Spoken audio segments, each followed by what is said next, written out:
Ottawa and Parliamentary Police Services are reporting that a man has barricaded himself in the east block of Parliament Hill. Despite all appearances to the contrary, the mainstream media is desperate to make you believe that Mark Carney has the upper hand in this upcoming election. Welcome to the Canadian Shield. My name is Sterling. I'm your host.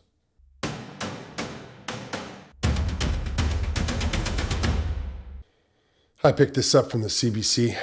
A lockdown continues on Parliament Hill after a man barricaded himself in the East Block, Ottawa police say. There is a large police presence in the area. East Block has been evacuated, Ottawa police said in a social media post shortly before 5 p.m. Eastern on Saturday. The post said the Parliamentary Police Services is also on scene, which stands to reason that the Parliamentary Police Service would be there, seeing as how it's their jurisdiction that we're referring to. Here is the tweet that they put out, the Ottawa Police.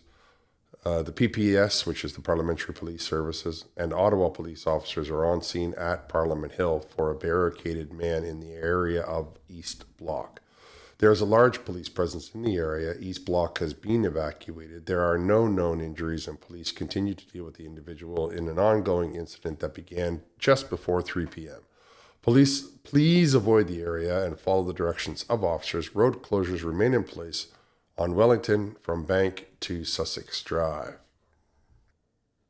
I looked around to see if I could find any other information, but not really. It's all sort of just the same stuff over and over again. And I was thinking, like, how could we sort of understand what this man is going through? Right now, he's locked himself or barricaded himself into some room that was in the East Block. So how did he get into the East Block? You know, he could have been on a tour. I'm not sure. I mean, he must be aware that there's nobody there, that Parliament was dismissed, and as a result, the Senate was dismissed. So then you ask yourself, okay, so what is the motivation? What's going on here? What's this all about? Is this a homeless person who's trying to make a standpoint on having no place to sleep, and so he's going to sleep in the halls of Parliament Hill? Is this a man who's angry and fed up with being poor and the food prices and the state of the country and just wanting to draw attention to himself? Is this a person who's maybe not so level-headed? I believe that what we can take from it with absolute certainty is it's someone who is, without a doubt, pushed beyond their breaking point. And I think that's what's important about 10 years after the Liberal Party, that there are so many people out there in this world, in this Canadian country, that have pushed themselves to their breaking point, that they have nowhere to turn in what is supposed to be the greatest country on earth. I hear the Liberal Party running around complaining about Trump while they ignore all of the economic issues that Canadians are going through. The economic issues didn't get put on pause because you guys wanted to run a new leadership. The economic issues didn't get put on pause because you guys wanted to pretend like you were going to sign away the carbon tax. The economic issues that have been plaguing Canadians for 10 years are still plaguing Canadians every single day. Now, I can't say that that's the motivation of the man that's inside, or the person that's inside of the barricaded room. I can imagine that there are a lot of people yelling at him right now. Who knows which language they're using? I'm sure that there are police surrounding him in 360 degrees, that they're probably going through other parts of the building to evacuate anyone that might have been in there, staffers and cleaning, maintenance staff and all the rest of that. I'm certain that there is no way in the world that this individual is going to escape that room without being noticed by members of either the PPS or the Ottawa police. I'm just as certain that that person probably understood that when they locked themselves in the room and are probably either so desperate or just so beyond caring that was not a motivation to stop them. That was not strong enough for them to say, to stop these actions from when they are just saying, I've had enough. And I believe that you and I, as Canadians, can understand that this is the state of the country that we're living in, that people are becoming so desperate that they're locking themselves inside of Parliament just to get attention, just to get noticed. Now, who knows how long until this individual will be permitted to speak to the police. Let's hope that he is permitted to speak to the police. Who knows how this will turn out. Regular viewers of the Canadian Shield know my position on polls. Those of you that are new, I will break it down for you quickly. I don't put a lot of stock in polls, especially political polls, based on a couple of factors. Now, the poll itself can be tainted in such ways as to make it practically null and void, to make it completely 100% useless. in modern day times, we're going to find that this taint or this poison comes from the person asking the question. The individual's bias might lean into how the question is being posed, where they put their inflection, and how they frame the question put down on the paper or to the individual, because a lot of these polls, these modern polls, are being conducted over the phone or over the internet, I suppose. Of course, the other issue that can come from a poll, especially a political poll, is that in any given day, somebody's feelings might get in the way. Now, you will get feelings no matter what poll you take, whether that be for product trust or whether it be for brand notification or any kinds of things like that. So that's the kind of thing that you would ask a couple of questions that were similar to see how much of it would be still valid by the end of it, or how much of it might be valid in the next 3, 5, or 7 days. However, having a bias in the person that's conducting the poll is completely beyond the pale for me. That's a non-starter. The individual has to be a statistician, has to be mathematician, and a mathematician doesn't put in any feeling into the results of the poll. They simply take the numbers and they digest the numbers, and that's it, and that's all. Now, we are confronted by a plethora of individuals who believe that they can manipulate you with these polls, that they can try to convince you that you're going with the herd, that you're falling off the edge of the cliff with all the other lemming. And I will break that down here for you in a second. I just want to show you. So there was a heading and I clicked on show more examples. And then this is the screenshot I took. So we have CP24, The Economist, the Globe and Mail, Toronto Star, Ipsos itself, Ecos, and the Toronto Star, again, all saying that the Carney Liberals are way out in front, 11 points. They're in the largest surge ever.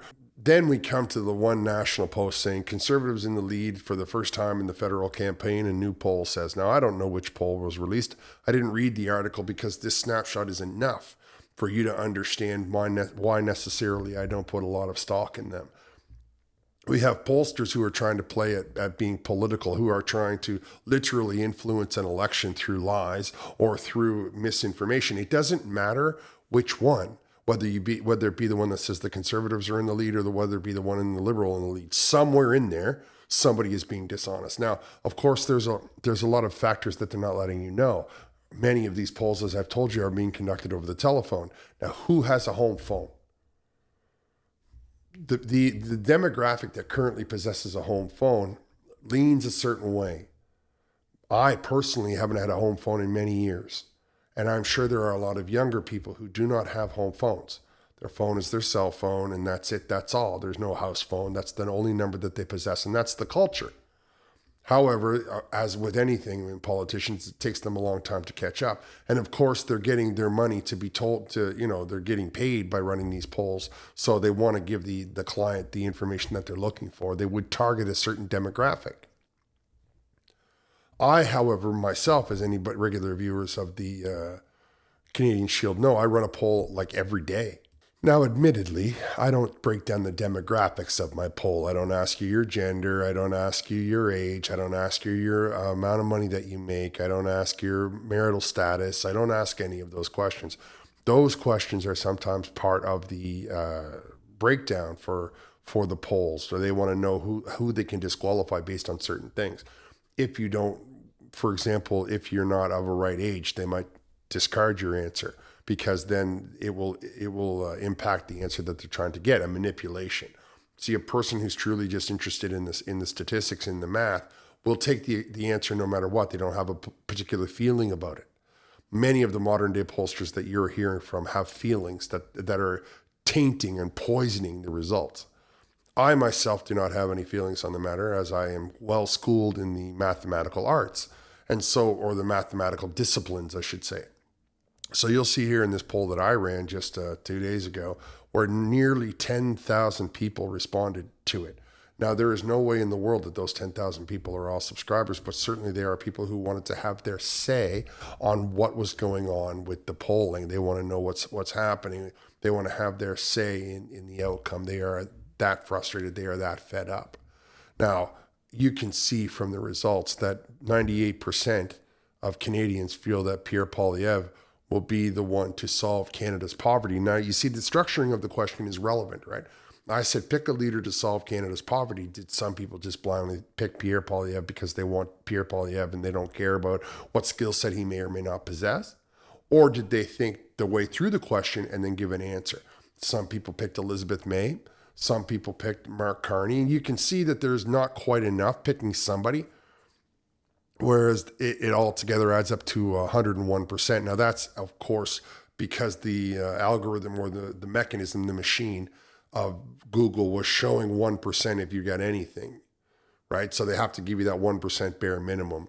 We can say, though, that with absolute certainty that it was 98%. Now, they could have called it 97, and they could have, there's a lot of ways that it could have gone. I believe that even if we were to mark it down to 97, it's still quite significant.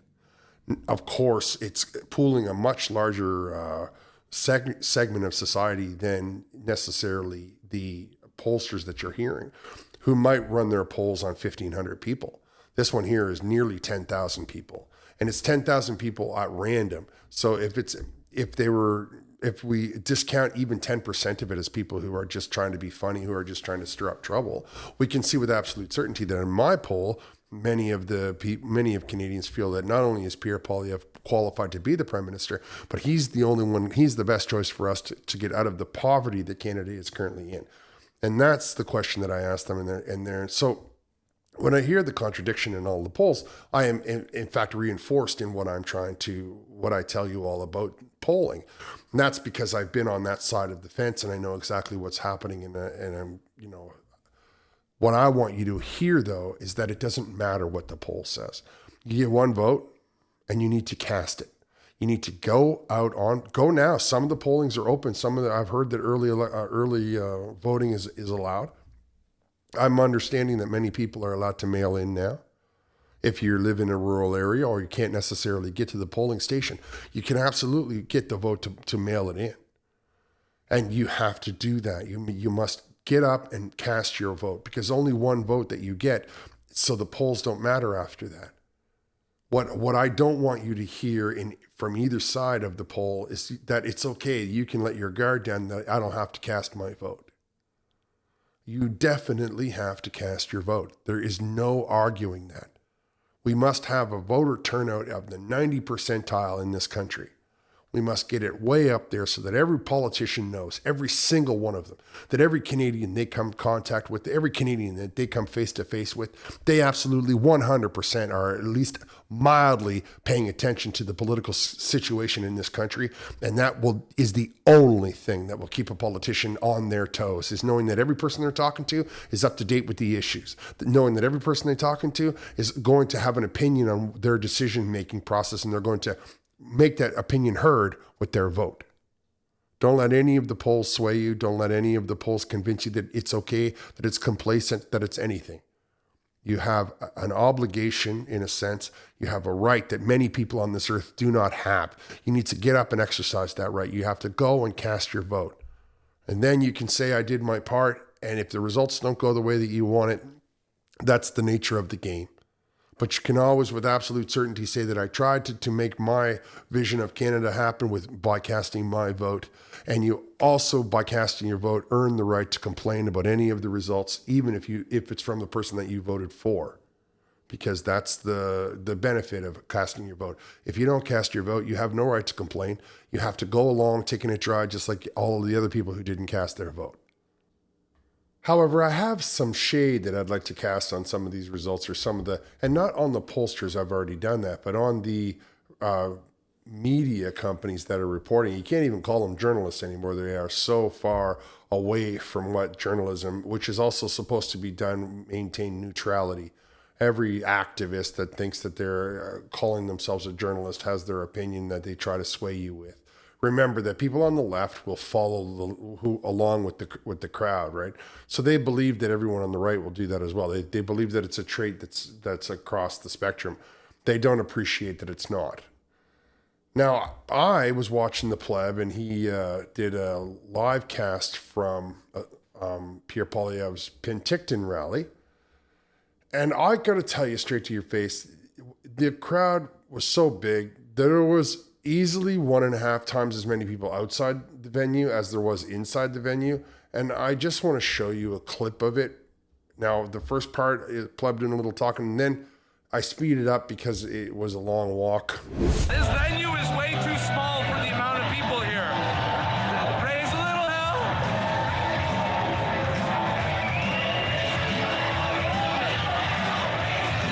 So it's already sold out on the inside. Yeah, this is wild. It's already sold out on the inside, and there is a massive, massive line outside.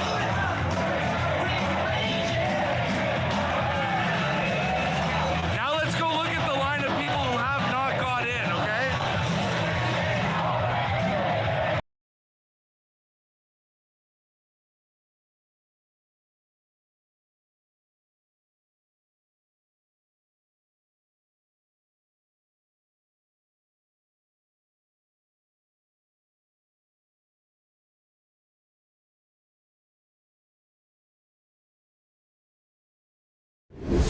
I mean, what a fantastically huge crowd. This is Penticton, British Columbia. You saw the lineup. I mean, it wrapped around the building and then it wrapped around the whole entire parking lot and shot back out onto the street. There was no way, like there was another shot later on, but I wanted to show you the lineup. There was another shot later on where people were just milling and they were spilled out of that one large door to the point where they were easily, again, I'm going to go with somewhere in the neighborhood of 5,000-6,000 people showed up. Like Pleb was saying, they should have got an arena instead of the location that they did have. Now, you might say to yourself, well, the newspaper wouldn't lie to me, and I'm going to say to you that they absolutely would. In the today that we live in, they sadly get away with that kind of stuff. Now, is it a lie flat out if they're given the information without being told? I don't know. That's up to you to decide what you want to trust. I like to believe that what I can see in front of me is sort of the truth. Now, I understand that you might be telling yourself, yeah, but that's because it's a Pierre Poilievre rally, and there's probably other people that to counter that. And, I suppose in theory that's a possibility. At this same rally, though, there was a contingent of individuals who were supporting Mark Carney. And I will give you a show of them right now because the Pleb went out, walked out, and he took time to interact with them and record them. Oh, bring back the Canada Stong! I'm here to support the Canada Stong movement. Where's the Canada Stong? Why is he hiding? All right. Why is he hiding? It's no big deal. Do it. See, you heard the lady, Pierre. Get your security clearance. Get it. Canada Stong. Canada cannot be Stong without a security clearance. Mark Carney for Prime Minister. Canada strong. Canada Stong. All right. Vote Carney. Vote Carney. Woo!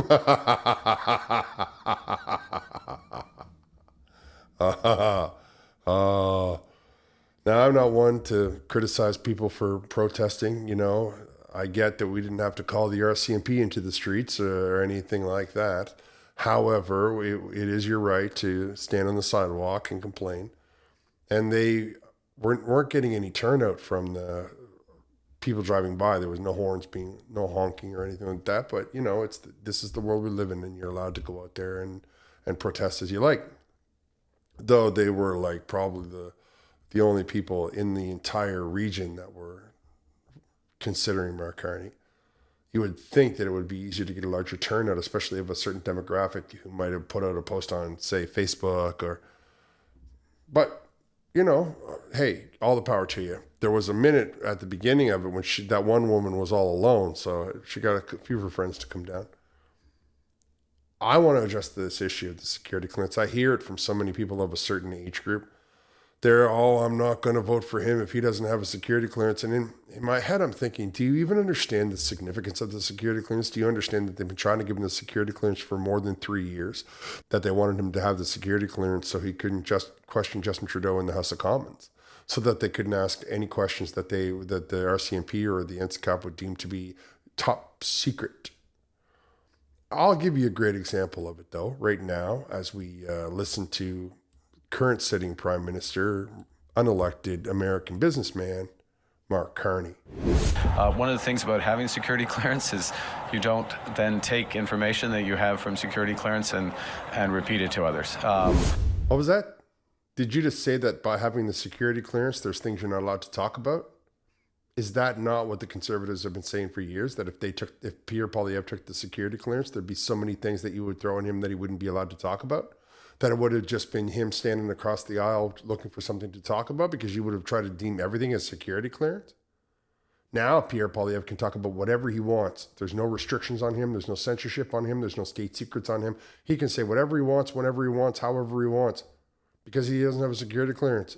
So even if he accidentally said something that was a violation of top secret or whatever, even if it was a fluke, he could honestly say that he didn't break any rules because he does not have the security clearance. Now there are people around him in the Conservative Party that have access to the security clearance.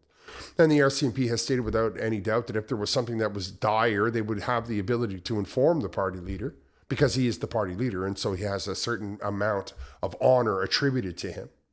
Let's not forget that these are supposed to be honorable people, right?